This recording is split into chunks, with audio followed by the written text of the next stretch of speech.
Na figura está representada no referencial ortogonal x ou y parte do gráfico de uma função polinomial g de grau 3 e domínio R. Tal como a figura sugere, menos 2, 0 e 2 são os zeros de g. Seja f uma função polinomial de grau 2 definida por f de x igual a ax² menos b, com ab pertencente a R+. Sabe-se que o conjunto de solução da inequação g de x sobre f de x maior que 0 é de 0 a mais infinito, exceto 2. O resto da divisão do polinómio ax² menos b pelo polinómio x é menos 3. Qual o valor de a?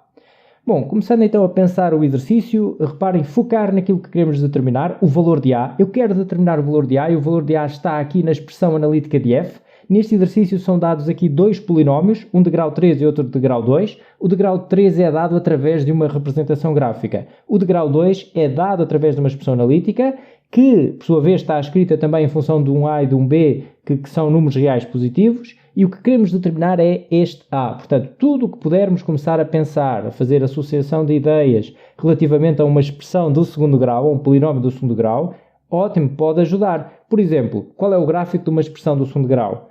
É uma parábola. E o que é que sabemos dessa parábola? Pode ter a concavidade voltada para cima ou para baixo. Neste caso, tem a concavidade voltada para cima. Porquê? Porque o coeficiente do x² é positivo. E, portanto, são associações destas que devemos começar a fazer relativamente a este a.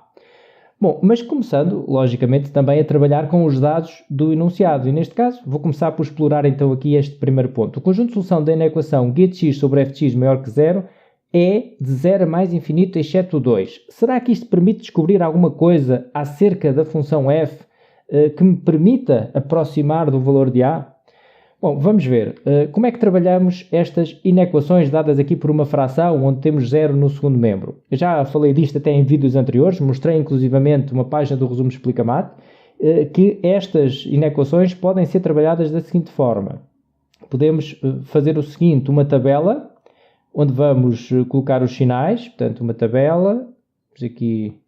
As tabelas têm sempre esta estrutura, que eu vou agora aqui fazer, portanto a primeira linha, a linha lá de cima, é a linha onde irão estar os valores de x, portanto nós estamos aqui num domínio de menos infinito a mais infinito, já lá vamos. Depois uma linha para o numerador, que é a função g, outra linha para o denominador, que é a função f, e depois no fim temos a linha do quociente, que é onde vamos ver então onde é que é maior que 0 ou menor que 0, aquilo que interessar no momento. Portanto, g sobre f é aqui então o que queremos analisar.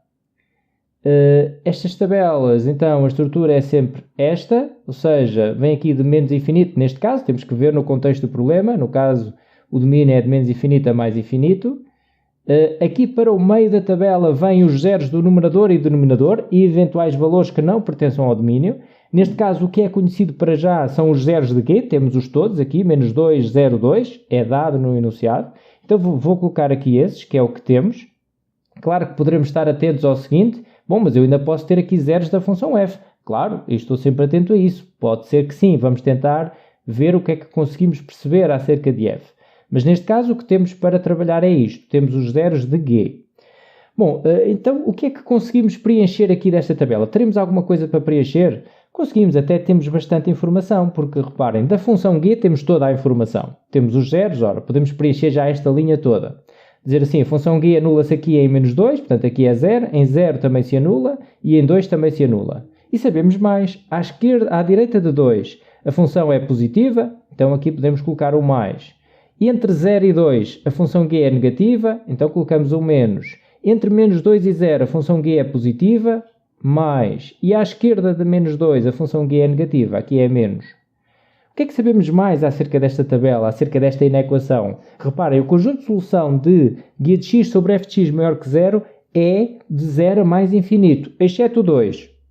Ou seja, para qualquer valor de x de 0 a mais infinito, exceto 2, e aberto em 0, ou seja, daqui para a frente, de 0 a mais infinito, sabemos que este quociente dá positivo, dá mais. Então, nesta última linha, o quociente g sobre f, daqui para a frente, tem que ser positivo, porque é o conjunto de solução desta inequação. Então, sabemos que aqui é mais e que aqui é mais. Ok? Bom, o que é que poderemos agora concluir acerca da função f, que é aquilo que, no fundo, pretendemos estudar esta função porque queremos determinar o valor de a. Então reparem, é uma expressão quadrática que aqui está, nós já sabemos que o seu gráfico é uma parábola que tem a concavidade voltada para cima, disse há pouco, porque o coeficiente do termo de maior grau é positivo. Sabemos também que tem dois zeros e sabemos até mais que são simétricos. Já agora vou falar um bocadinho disso. Reparem, porque é que eu sei que uma expressão deste tipo e ficam com essa informação? Não é preciso decorarem, porque podem fazer o raciocínio que eu vou aqui fazer em qualquer momento. Mas qualquer polinómio do segundo grau incompleto, em que falta o termo de grau 1, tem sempre dois zeros simétricos. Reparem porquê. Se eu fizer aqui f de x igual a 0, se for determinar os zeros, f de x igual a 0 é equivalente a ter ax ao quadrado menos b igual a 0. Vou fazer os zeros, vou determinar os zeros, portanto ax ao quadrado igual a b, ou seja, x ao quadrado igual a b sobre a. Isto só para justificar o que eu disse, ok? Não é preciso para este exercício fazer isto, como é óbvio. X igual a mais ou menos raiz de b sobre a. Reparem que dá aqui sempre dois zeros simétricos, porque isto ficaria x igual a raiz de b sobre a ou x igual a menos raiz de b sobre a.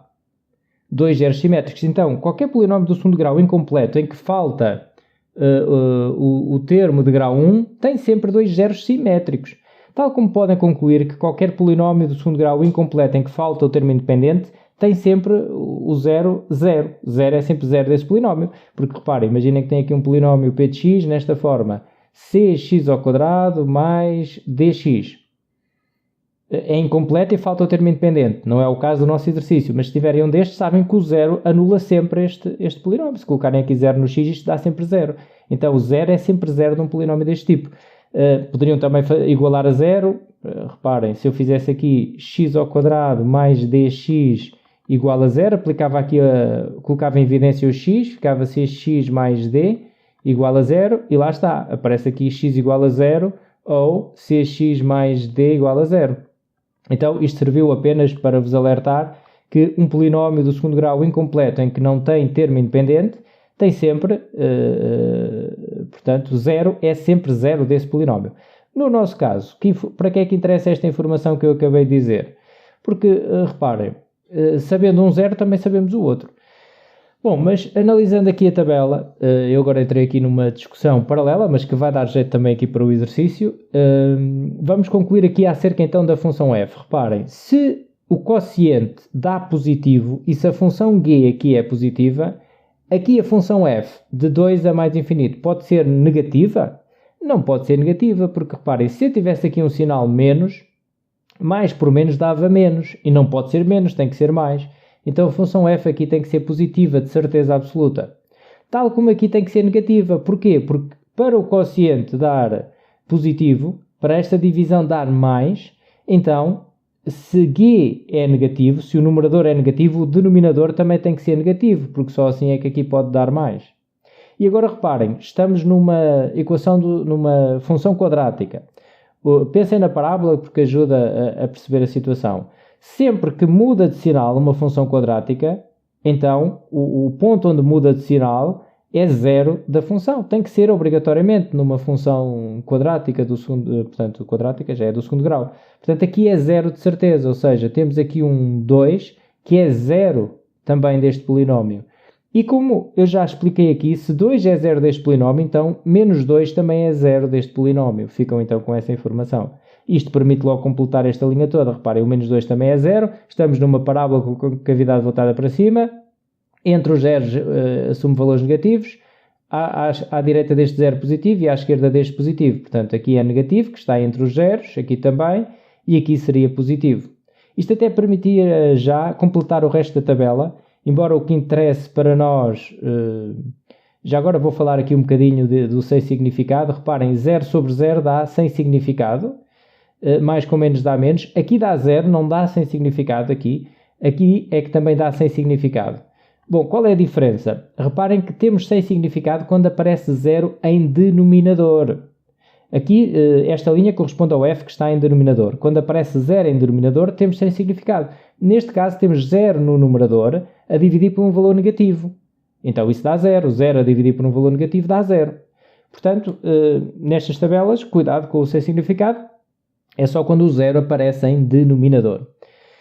Bom, conclusão a tirar disto tudo. Já temos uma condição para trabalhar aqui esta expressão e tentar descobrir o valor de A, que é dada pelo zero. Conseguimos descobrir o zero, 1, 0. Conseguimos até descobrir os dois, mas chegava até 1.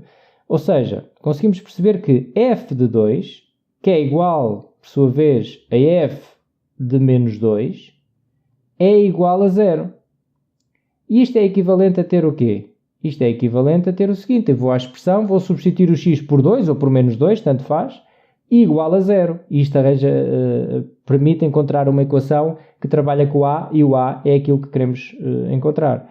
Então, A vezes 2 ao quadrado menos B é igual a 0. Ou seja, temos aqui que 4A menos B é igual a 0. Temos aqui uma equação com duas variáveis, no caso, mas que tem aquela variável que nós estamos à procura, que é o A. No caso também temos o B, claro que temos aqui mais informação no enunciado para explorar, e é daqui que vai sair talvez o valor de B para depois encontrar o valor de A.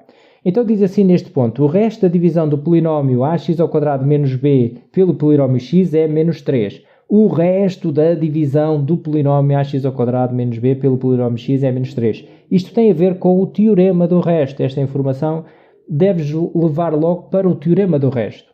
Eu aproveito então para mostrar aqui uma página do resumo Explica-Mato, onde está escrito o teorema do resto. O resto da divisão inteira de um polinómio a de x por um polinómio do tipo x menos alfa é igual a de alfa. Reparem, está aqui um exemplo. O resto da divisão inteira de a de x deste polinómio por x menos 1 é igual a de 1.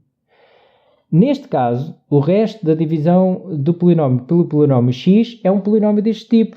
É um polinómio x menos 0. Ou seja, o nosso alfa aqui é 0. E isto quer dizer que f, portanto, daqui podemos concluir que f de 0, o 0 aqui é o nosso alfa, ok? É igual a menos 3. É igual ao resto da divisão. Então, é exatamente isso que eu vou fazer agora aqui, ok? Vou dizer que f de 0 é igual a menos 3. Temos então aqui, isto é um sistema, no fundo, que eu estou a organizar desta maneira.